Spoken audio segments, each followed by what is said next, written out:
जय हिंद। मेरा नाम प्रतिभा चौहान है। मैं कक्षा 11वीं में आर्ट्स A2 में पढ़ती हूँ। मेरे स्कूल का नाम साक्षी महारानी कन्या उच्चतर माध्यमिक विद्यालय है, देवास। मेरी प्राचार्य महोदय का नाम श्रीमती दिव्या निगम है। मैं एक कहानी सुनाना चाहती हूँ जिसका नाम है अकबर बीरबल के खोजों को 3 सवाल।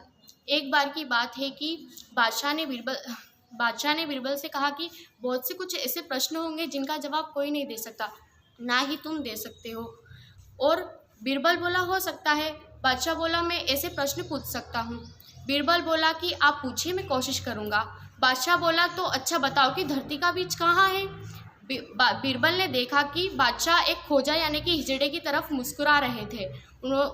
क्योंकि खोजा बीरबल से बहुत ही जलता था, इसलिए बीरबल समझ गया था कि यह सवाल खोजे का है। इसलिए बीरबल ने कहा बादशाह से कि बादशाह, ये सवाल जिसका है उसी को पूछना चाहिए। खैर, आप मुझसे तीनों सवाल एक साथ पूछे, मैं तीनों का एक साथ ही उत्तर दूंगा। फिर बादशाह मुस्कुराया और तीनों, वास्तव में खोजे ने 3 ही सवाल पूछे थे।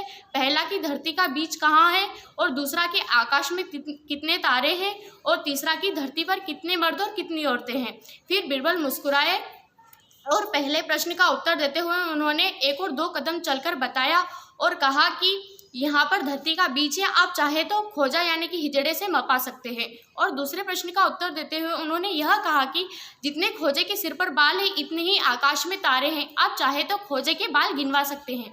और तीसरे प्रश्न का उत्तर देते हुए उन्होंने यह कहा कि यह अनुमान लगाना तो कठिन है कि धरती पर कितने मर्द और कितनी औरतें हैं, क्योंकि खोजा यानी कि हिजड़ा जो स्त्री और पुरुष दोनों का एक ही रूप होते हैं।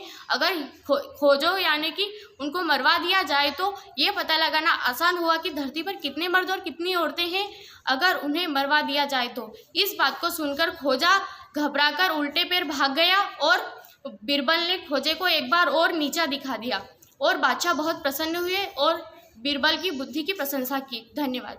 इस कहानी से हमें यह शिक्षा मिलती है कि हम दूसरे के लिए खड्डा खोदते हैं, उसी खड्डे में हम खुद गिर जाते हैं। धन्यवाद।